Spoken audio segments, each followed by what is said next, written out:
Comme je l'ai dit, on va parler des idéogrammes, c'est vraiment passionnant. Vous allez nous les expliquer, on en verra quelques-uns. Mais avant, quand on pense à la Chine, on pense quand même à un pays communiste, athée, mais ça n'a pas toujours été le cas. Alors, il y a eu un temps où le peuple chinois croyait en un Dieu créateur. Oui, tout à fait. C'est il y a 5000 ans. Apparemment, le peuple était assez pieux et avait une connaissance de Dieu créateur, Dieu unique. Et jusqu'à aujourd'hui, à Pékin, il y a un temple du ciel.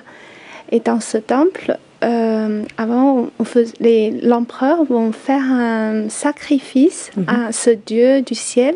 Et dans ce temple, il n'y a aucune image. Il n'y a pas de statuette, de choses comme ça? Pas de statue, pas d'image pour être adoré.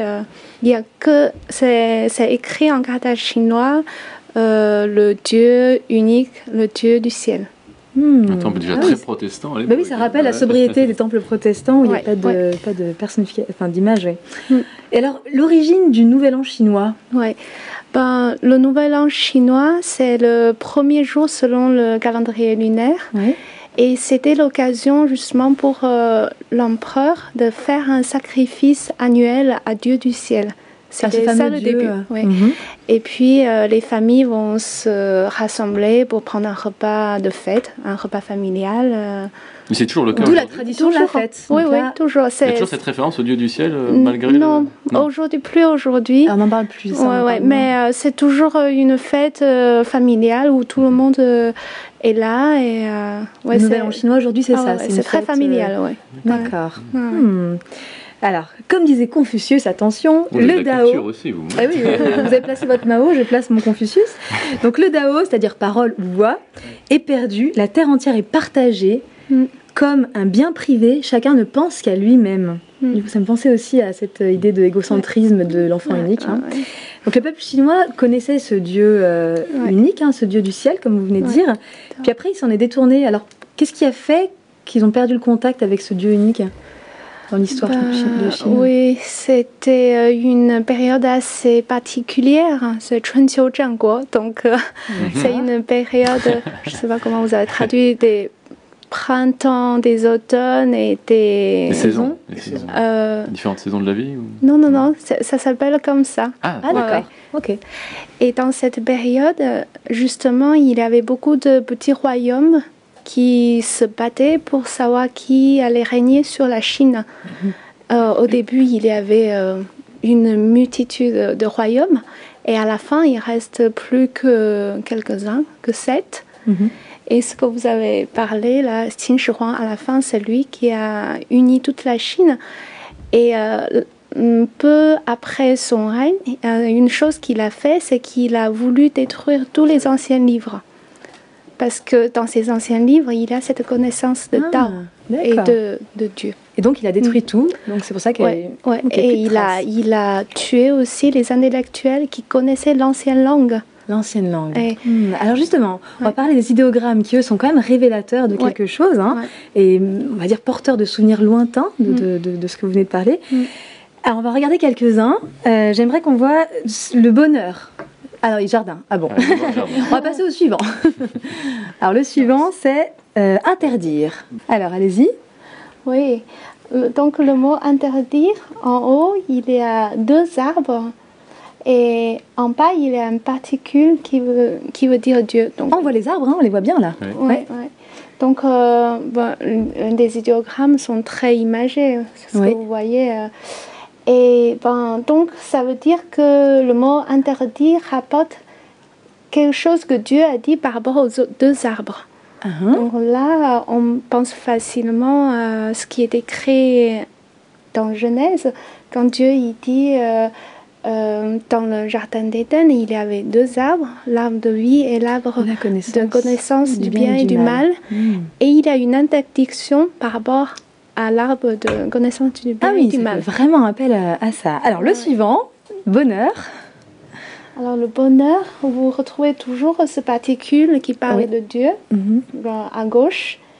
Et il a une bouche, donc c'est un homme.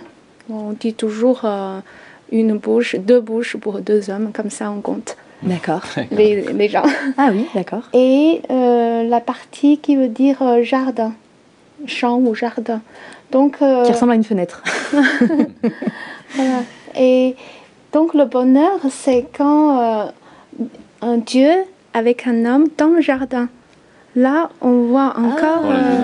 et là, Francis a pensé à Éden tout de suite, au jardin d'Éden. C'est fou. Quand Adam et Dieu est dans le jardin d'Éden. Quand Adam est avec Dieu.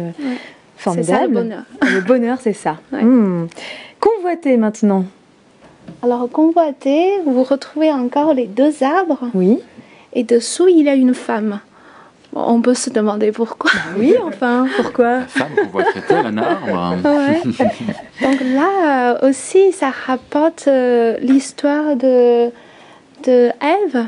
Quand il y a ces 2 arbres, donc toujours les 2 arbres que j'ai dit tout à l'heure, et elle a convoité le fruit de l'arbre. Elle a convoité le fruit.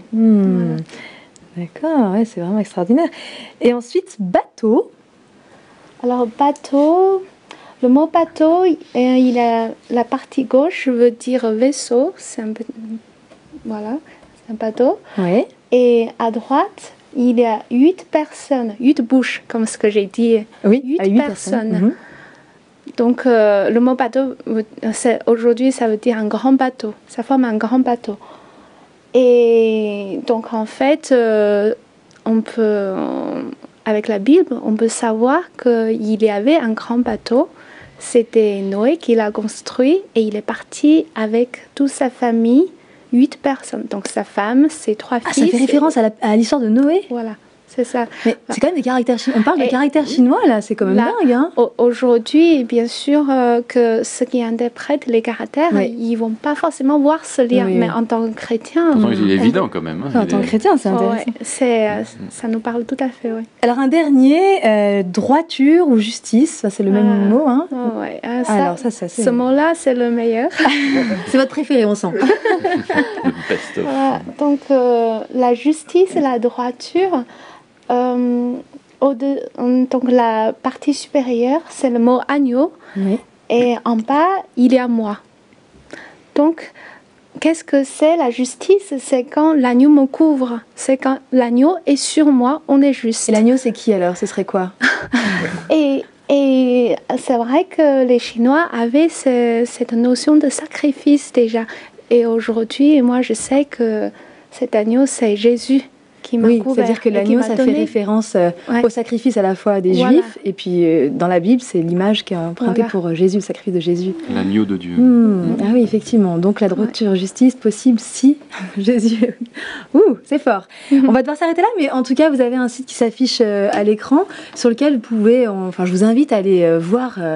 toutes ces choses-là qui sont très bien expliquées, il est très bien fait ce site-là. C'est absolument passionnant, mais aussi étonnant. Donc je vous remercie, Diapei.